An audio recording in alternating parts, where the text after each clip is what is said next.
கடவுளே, என்ன வாழ்க்கை இது!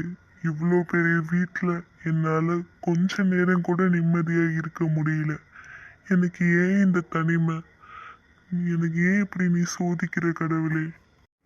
குமாருக்காச்சும் ஒரு ஃபோனை போட்டு பார்ப்போம். ஹலோ குமாரு, நல்லா இருக்கியப்பா? பொண்டாட்டி பிள்ளைங்கெல்லாம் நல்லா இருக்காப்பா? ஏன்பா, அப்பா ஞாபகம் இருக்கா இல்லையாப்பா? ஒரு ஃபோன் பண்ணி எப்படி இருக்குன்னு கூட விசாரிக்கிறதுக்கு உனக்கு நேரம் பத்தலையாப்பா? உங்க அம்மா இருந்த வரைக்கும் எனக்கு நேரம் போறதே தெரியலப்பா.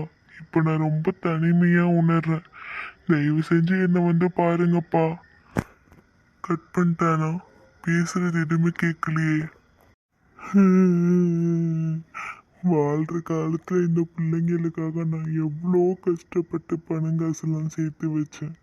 என் பொண்டாட்டி கூட கூட நான் கொஞ்ச நேரம் நிம்மதியா இருந்தது கிடையாது.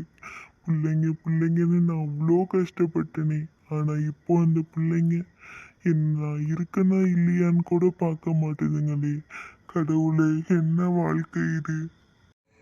தாத்தா, உங்களுக்கு என்னாச்சு? ஏன் இப்போ நீங்கள் அழுதுகிட்டு இருக்கீங்க? சொல்லுங்க தாத்தா, உங்களை பார்த்தா எனக்கு ரொம்ப கவலையாக இருக்கு. சொல்லுங்க. என் பேர குழந்தைங்க இந்த ஊரு பக்கம் வந்து 2 வருஷத்துக்கு மேல ஆகுது. நான் இருக்கனா இல்லையான்னு கூட என் மகன் ஒரு ஃபோன் பண்ணி கேட்க மாட்டேங்கிறான். என் பொண்டாட்டி செத்ததுக்கு அப்புறம் நான் ரொம்ப தனிமையா உணர்றேன்ப்பா. உனக்கு ஏதாச்சும் அநாத ஆசிரமம் தெரிஞ்சா என்னங்க அழைச்சிட்டு போய் விட்டுறியாப்பா? என்ன தாத்தா சொல்றீங்க? வேற இவ்வளோ வழி பெரிய சொத்துக்கு தெரியலடா அதிபதியா ராஜா. இருந்துக்கிட்டு அனாத என்ன ஆசிரமத்துல போய் பண்ண விட சொல்ற? சொல்றீங்க? சொத்து இப்படிலாம் பத்தா நமக்கு பேசாதீங்க தாத்தா. நிம்மதியை நீங்க தருது. சொல்றதை கேட்கும் போதே எனக்கு பேசுற மனசே நொறுங்கி துணைக்கு போயிடுச்சு. கூட ஒரு ஆள் இல்லாம கஷ்டமா இருக்குடா. தாத்தா, வேணும்னா நீங்க எங்க வீட்டுக்கு வந்துருங்களேன். அங்க என் குழந்தைங்களாம் இருக்காங்க. நம்ம ரொம்ப சந்தோஷமா இருக்கலாம் தாத்தா. உங்களுக்கு விருப்பம்னா நீங்க அங்க வாங்க. ஒரு ஏழை வீட்டில் வந்து எப்படி இருக்கணும்னு யோசிக்கிறீங்களா தாத்தா?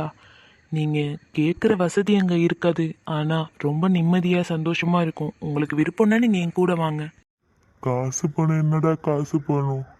வரேன்டா. என்ன அழைச்சிட்டு போய் நீ பார்த்துக்கடா. ரொம்ப புண்ணியமா போகும்டா. கடைசி காலத்துல யாருன்னே எனக்கு தெரியல. ஆனா நீயாச்சும் என் மேல பாசமா இருக்க. ரொம்ப சந்தோஷம்டா ராஜா. நான் ஒன்றும் அவ்வளோ நல்லவன்லாம் இல்லை தாத்தா. எனக்கு என் பெற்றவங்களை சின்ன வயசுலேருந்தே நான் பெருசாக மதித்தது கிடையாது. அவங்க இல்லாத கஷ்டத்தை நான் இப்போ தான் உணர்றேன். அவங்களுக்கு செய்ய வேண்டிய கடமைகள்லாம் நான் உங்கள் மூலியமாக செஞ்சுக்கணும்னு நினைக்கிறேன். தயவு செஞ்சு என் கூட வாங்க தாத்தா. நீ பேசுறது கேட்கும் போது என் மனசே நிறைஞ்சு போச்சு ராஜா. இதோ வர நானும் வந்து உன் கூடவே இருந்துடுறேன். என் கடைசி நாட்களை நான் உன் கூடவே கழிச்சிடுறேன்டா ராஜா. ரொம்ப சந்தோஷம் தாத்தா. நான் ரொம்ப சந்தோஷமா இருக்கேன். வாங்க, நம்ம இப்போவே என் வீட்டுக்கு போகலாம். வாங்க தாத்தா, போகலாம். எனக்கு இப்போதான் ரொம்ப நிம்மதியாக இருக்கு. என் குழந்தைங்களாம் ரொம்ப சந்தோஷப்படுவாங்க.